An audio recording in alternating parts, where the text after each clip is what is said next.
ஒட்டுமொத்தமாக புதிய ஆட்சி பொறுப்பேற்றதிலிருந்து உயிர்த்த ஞாயிறு தாக்குதல் தொடர்பான சூத்திரதாரிகளை கண்டுபிடிப்பது அல்லது அவை தொடர்பான விசாரணை தான் முக்கியம் பெற்றிருக்கின்றன.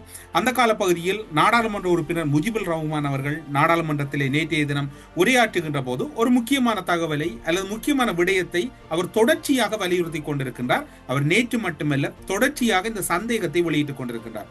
ஈஸ்டர் தாக்குதல் தொடர்புடைய சூத்திரதாரியான சாராவை கடத்தி சென்ற மர்ம நபர்கள் குறித்து இலங்கை இராணுவத்தினருக்கு தெரிந்திருக்கலாம் என்று நாடாளுமன்ற உறுப்பினர் முஜிபுர் ரஹ்மான் அவர்கள் நாடாளுமன்றத்தில் கூறுகின்றார். அவர் கூறுகின்ற போது இன்னும் ஒரு மேற்கோளையும் அவர் சுட்டிக்காட்டுவதற்கு தவறவில்லை. ஈஸ்டர் குண்டு தாக்குதலுடன் தொடர்புடைய சூத்திரதாரியான சாரா என்று அழைக்கப்படும் புலோஸ்தினி மகேந்திரனை ஒருவர் கடத்தி சென்றதாக அந்த தாக்குதலிலே ஈடுபட்ட ஒரு தீவிரவாதியினுடைய மனைவி என்று கூறப்படுகின்ற சஹரானினுடைய மனைவி வாக்குமூலம் வழங்கி இருக்கின்றார். ஏன் அந்த வாக்குமூலம் முறையாக விசாரிக்கப்படவில்லை என்கின்ற ஒரு சந்தேகத்தை முஜிபுர் ரஹ்மான் அவர்கள் எழுப்புகின்றார். உயிர்த்த ஞாயிறு தாக்குதலில் சாரா உயிரிழந்ததாக இறுதி செய்யப்பட்ட டிஎன்ஏ அறிக்கையும் ஏற்றுக்கொள்ளப்படவில்லை என்று கூறுகின்றார்.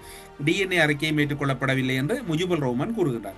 இதற்கு ஏற்றாற்போல் இன்னும் ஒரு சந்தேகம்தான் வலுக்கின்றது என்று கூறுகின்றோம். புலோஸ்தினி அல்லது சாரா ஜஸ்மினினுடைய தாயாருடைய வாக்குமூலத்தையும் நாங்கள் இன்றைய இந்த காணொளியில் பார்க்கலாம். அவர் என்ன கூறுகின்றார், இவை தொடர்பாக தன்னுடைய மகளினுடைய நிலைப்பாடு தொடர்பில் அவருடைய பதிவுகளும் இருக்கின்றன. இதுவாறு இருக்கின்ற போது நாடாளுமன்றத்திலே உரையாற்றிய பிரதமர் ஹரணி அமரசூரிய அவர்கள் ஒரு விடயத்தை கூறுகின்றார். ஈஸ்டர் தாக்குதலுடன் தொடர்புடையவர்கள் ஆளும் தரப்பில் இருந்தாலும் அவர்களுக்கு எதிராகவும் சட்ட நடவடிக்கை எடுக்கப்படும். இவை நாம் இப்போது கூறுவது ஊடக பார்வையில் அல்லது ஊடக ரீதியாக முன்வைக்கப்படுகின்ற சந்தேக பார்வையைத்தான் இப்போது கூறுகின்றோம். ஏனென்று சொன்னால் அன்றைய காலப்பகுதியில் கிழக்கு மாகாணத்தை ஆண்டவர்கள் யார், அன்றைய காலப்பகுதியில் கிழக்கு மாகாணத்தில் முக்கியத்துவம் பெற்றவர்கள் யார் என்பதுதான் இப்போது இருக்கக்கூடிய ஒரு முக்கிய வினாவாக இருக்கின்றது.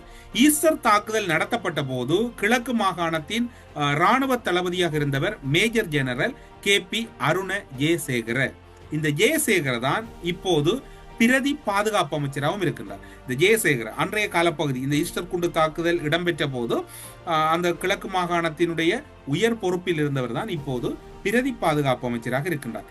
ஈஸ்டர் தாக்குதல் தொடர்பில் மட்டக்களப்பு சிறையில் இருந்த பிள்ளையானோ அல்லது அன்றைய காலப்பகுதியில் பேசப்பட்ட முஸ்லிம் தீவிரவாத அமைப்புகளோ இவருடைய கண் அசைவில் அல்லது இவருடைய அசைவுகளின்றி செயற்பட்டிருப்பதற்கு வாய்ப்பில்லை.